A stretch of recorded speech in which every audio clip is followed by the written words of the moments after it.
Hey, Waffle Gang, I too hope you are well. My name is Mark, and today we're checking out some more relationship stories. And if you do love a Reddit story, want to consider hitting a like, that subscribe, maybe that notification bell too, all really helps out the channel. And let's crack on with today's first story. Now, today's first story comes from Dazzling Fruit 4710, who says, "Everyone is telling me to leave my marriage." And of course, does come an update as well. I, 34 female, married to 34 male for 4.5 years.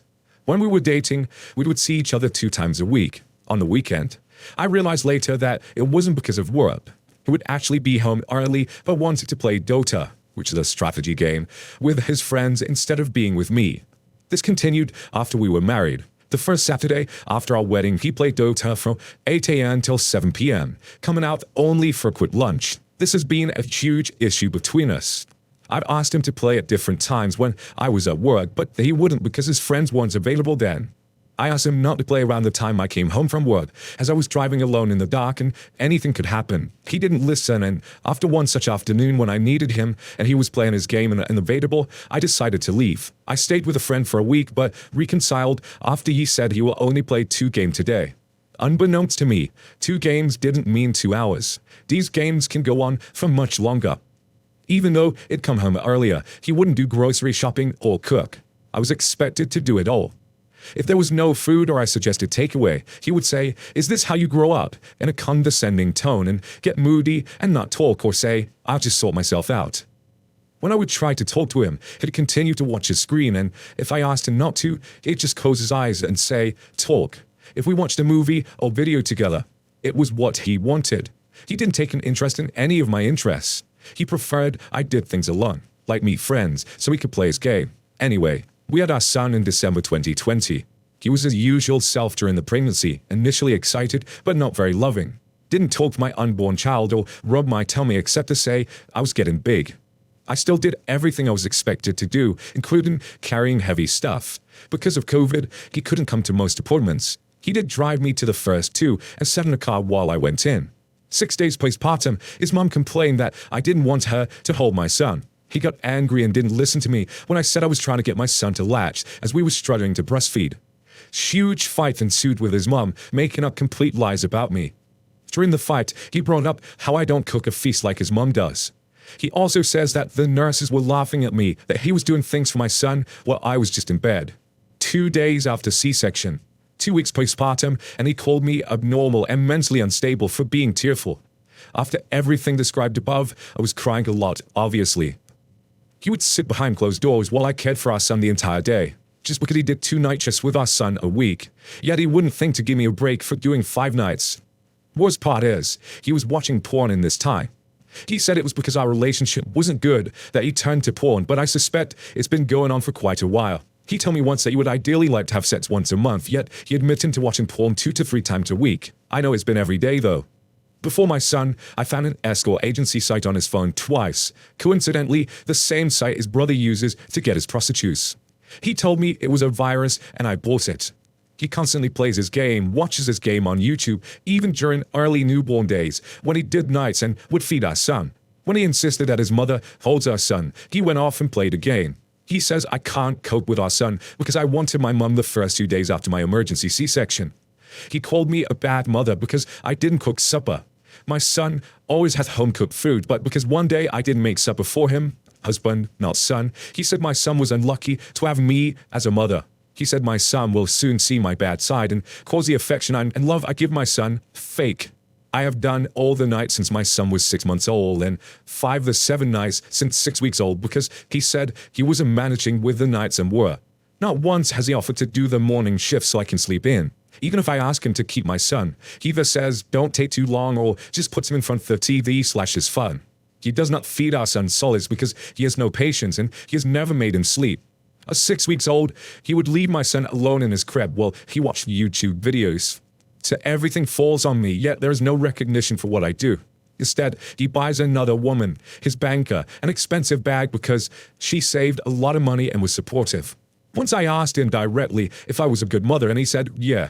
No other praise or encouragement the entire first year of my child's life, not even a thank you. What are his redeeming factors? He works hard and provides financially.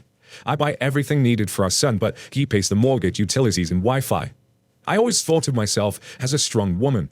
I'm disappointed that I got myself in this situation where I've just accepted all kinds of nonsense. And from the title and the way this post has been worded, the title is completely correct, and I can see why everyone's saying that to you. I mean, there was paragraph after paragraph about the way that he treats you, and at the very end, we have 2 sentences about what is redeeming factors. Actually, 1 sentence that he works hard and provides financially, and that's the only reason you seem to be staying with him. So it sounds like in some ways, it's just you're staying with him for the child, maybe? But cynical baby Gaul says, it looks like you already know the answer. If this is a fear of doing it for the child, don't. It never works out for the child and only ends up in trauma. He can financially support all he wants, but that doesn't make him a father, and it sure doesn't mean he is putting his share in the partnership. Anyone can provide a paycheck. What is lacking is compassion, love, understanding, commitment, healthy communication, etc. Not just with you, but with his own child too. Pack your stuff over the next few days and weeks. Take video proof of everything you witness in terms of him neglecting the baby, and go. And take all that video proof for custody and divorce court. Oki replies saying, "Thank you for your comment. I'm grappling with, what if my son hates me later in life or blames me? I'm also afraid that my husband will badmouth me to my son, and when he's older, my son chooses not to live with me. That would just devastate me." Valkyrie says, "What exactly are you expecting after paragraph and paragraph of how he is a bad husband? You won't get a different answer on Reddit than from your real-life people." Bay the Fae says, "You know you deserve better in the way you write. To anyone who can make the leap for what you deserve, though, is you. But as an internet stranger, I feel for your plight, and I hope you can get yourself and your son to a better place. Leave that man-child and get the good life you deserve." Lost Cultural says, "Honey, you wrote a whole book about his flaws, and then a sentence of his redeeming factors, which are not even redeeming, just the bare minimum. Just leave. I don't know if this is even real. Just leave and don't look back." And one more from Slimy Sage, who says, "Why did you even have a child with this idiot? Were the red flags not red enough before popping one out the oven?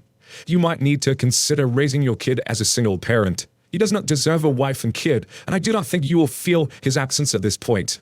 But it might be better for the kid than growing up with this tool as a father figure." Now we're going to go on to the update to find out what happened next. So, thank you to everyone who commented on my previous post. I did read every comment, but it was closed down before I could reply. I spoke to my husband a few times since the post was made. He blames me for everything that has gone wrong. Says I forced him into marriage, forced him to have a child, forced him to stay in the city we are in. He says since we've been separated, he can see how selfish and controlling I have been with his life. Because I tried to compromise on his gaming so we could spend quality time together, and because I used to ask him to reciprocate certain things I would do for him, such as greet him at the door when he came in from work, make his meals hot, and share in his interests. He says he never wants to be with me because he hates me and has a lot of animosity towards me because I brought a child into this world, got what I wanted, and now I'm moving on. He says he feels like his old self again now, that he doesn't have any of my negativity around him. I said I would also feel like my old self if I wasn't doing all the parenting. He says it's my fault that our son is not sleeping through the night yet because I refuse to sleep train. Specifically, CIO. Just read that and I think it stands for Cry It Out method. That part is true. I don't want to CIO with my son, but I still don't think it's fair to blame me for my son not sleeping through the night. He's teething, learning new skills and new words, and his brain is growing immensely. I think it's normal. He says it's normal for a child to only want his mother because I am a woman. He says he can't do anything for our son at this age, but when he is more independent, he will be a father to him. He said that he would only get 10 food during the week and a decent meal on a Saturday, and that's because I'm lazy. I used to like sleeping, and now because I can't sleep, I'm not coping with a child and complaining. He said I rely too much on my parents for psychological support and that I run to them any chance I get. I see my parents once a week for about 4 to 6 hours as all the grandkids are around, and I don't want my son to miss out on family. He says he earns a lot more than me and I cannot provide the same quality of life for our child that he can. He says divorce will not be pretty and I don't have the finances for it. I was pretty silent throughout most of these discussions. I did tell him that I just want to be amicable and decent co-parents for our son. He said my son will see that I was the fault in the marriage and our relationship between my son and me will also break down like every other relationship I've had. He said all this in front of our nanny cam so it is recorded. I don't know if that means anything or if it will help in any way with a divorce and custody. Thank you for reading and sorry for the wall of text. What I know, all of that was massive red flags all over, but the one line that jumped out to me straight away was, he can't do anything for his son at this age, but when he's more independent, he'd be a father to him. Like, just come rolling in at, like, what, 3 years old or something. Door swings open. Now I'm ready to be a daddy. What the hell was that about? Anyway, what do you guys make of this one? What advice would you give to Opie in that situation? Let me know your thoughts in the comments below, and let's move on to another story. Now, before we do get into this story, I want to give you a couple of warnings that it is about outing someone. It does talk about conversion therapy. It's an incredibly sad and frustrating post to the very end. So I do want to throw those warnings out there for you. Please skip it if you think it's not for you. Look after your mental health, incredibly important. And let's go into this story. And this next story comes from the subreddit Ask Parents, from Throwaway Irony, who says, my female 16, brother male 24, outed my sister, female 15, at his wedding reception. My parents are making her talk to someone at church. My brother and his fiancée were married last weekend. But my sis, Iris, has been punished and yelled at a lot this week. My brother and I don't have a great relationship, and when he lived with us, he barely spent any time with us either. My parents paid for him to go to college, and before last weekend, they were planning to help me and my sister go too. My brother didn't have to pay for gas as long as his grades were good. They also bought him a car as well. My mom doesn't work, she stays at home, but my dad brings in over $100,000 a year.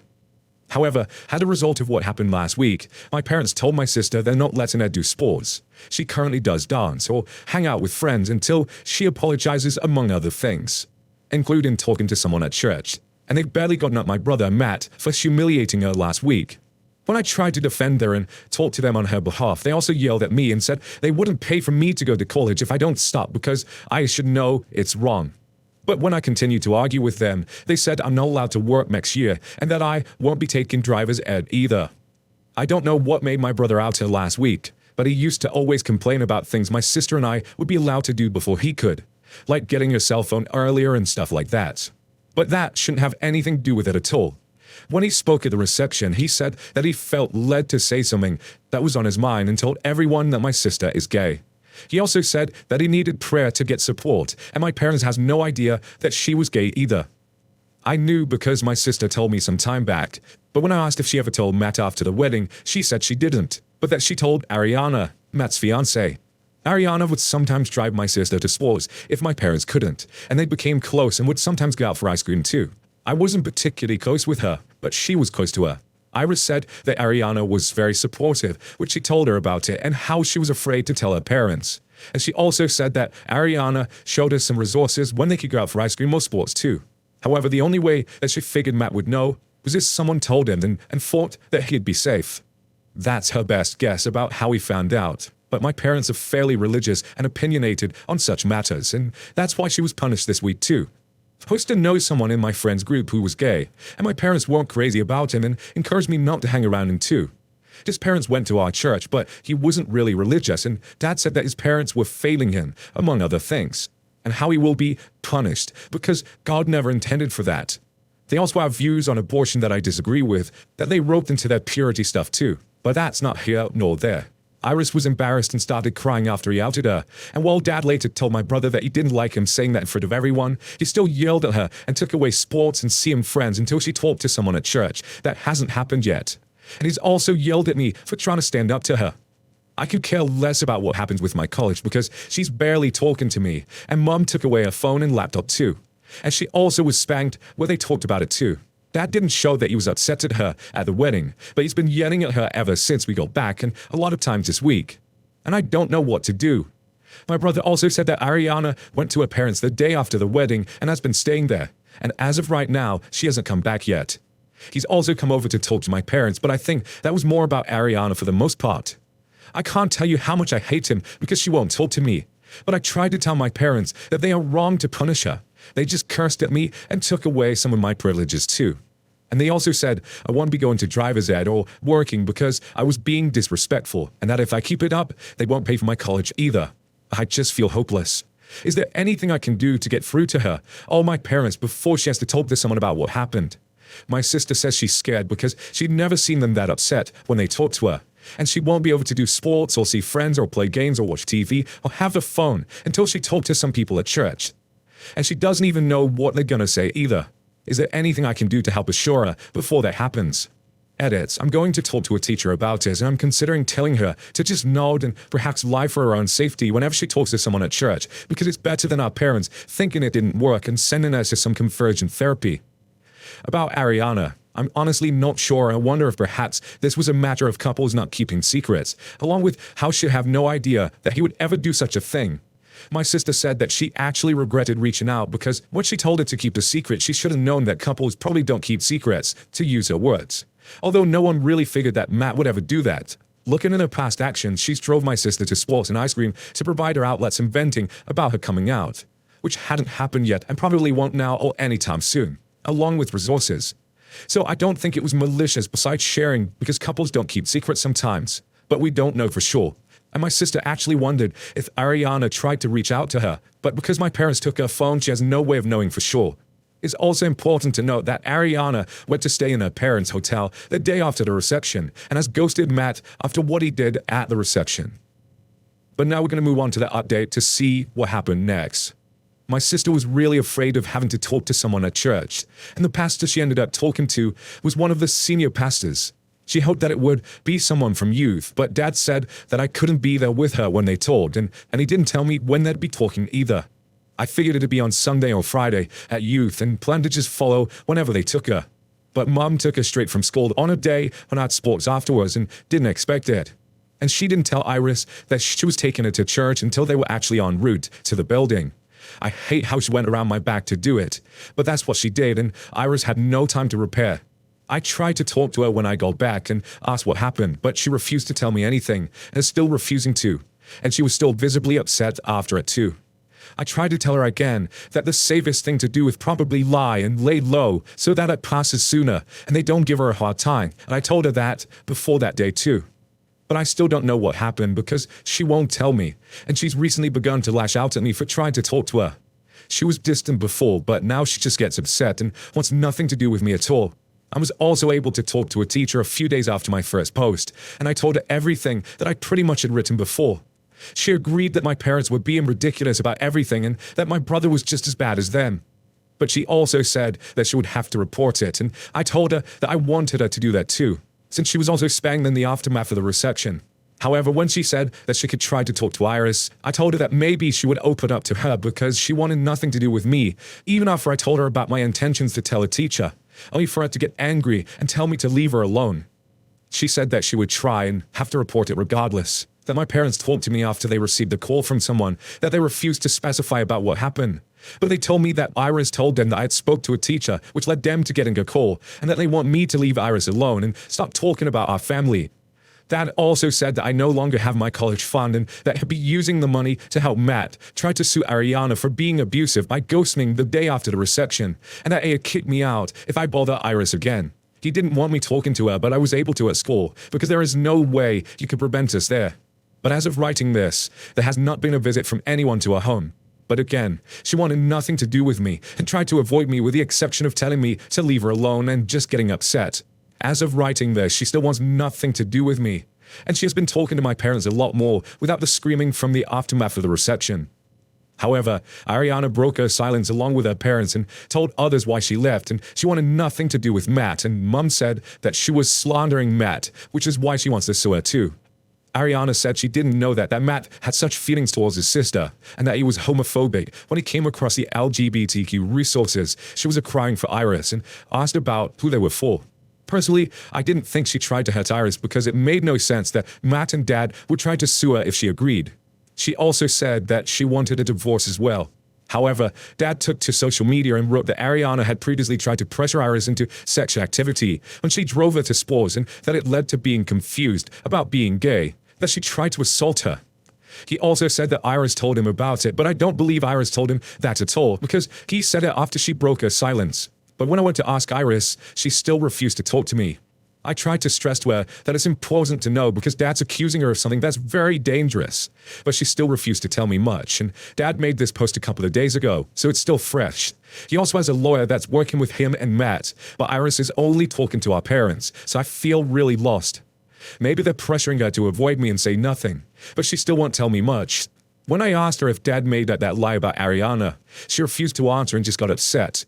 But when I asked if they were pressuring her into saying nothing, she didn't respond either and just asked me to leave. However, when I directly asked if Ariana had ever done anything to her, she shook her head, but didn't give me any more than that. I honestly believe she'd been pressured into saying nothing and that they're possibly threatening her with further punishment. Should I keep trying to talk to her at this point, or should I just keep going through my teacher? Iris refused to talk to my teacher last time and also told my parents that I'd gone to talk to her too. A few people recommended the police last time too, but after my teacher said she would have to report to CPS, no one showed up and now my dad has a lawyer. I'm pretty sure they called because of the talk Mom and Dad had though. Does the fact that Dad has a lawyer mean that CPS won't show because someone's legally involved? And would that go for the police too? I feel so lost and just want to help her, but I want to ask for help because there's so much going on. I'm sorry for this being so long, but I'm really lost on what to do next and just need your advice on how to proceed from here. And that one is... There's no words for that really, it's just bloody heartbreaking. There's no further update on that post either. And I just hope whatever they do, whatever Sister's doing, is that she doesn't stop looking for the help that she's seeking. But what do you guys make of this one? Let me know your thoughts in the comments below. But as always, just a huge thank you for spending your time with me today, getting involved in the stories and the channel in general and over on Twitter and all the socials that you do get involved for me with. It means the absolute world. Honestly, thank you so much. And hopefully I will see you in the next one. Take care, guys. Much love. We got jeder ses var læs i samstag I fisken igen. Sagen my svært raskiter svar faces on my hills I has stomach. Day, hey, wake up. I can smell the smoke from the bait guy. Oh, no. Let's go. See the sun shining from the window. Okay. I know that's a deal.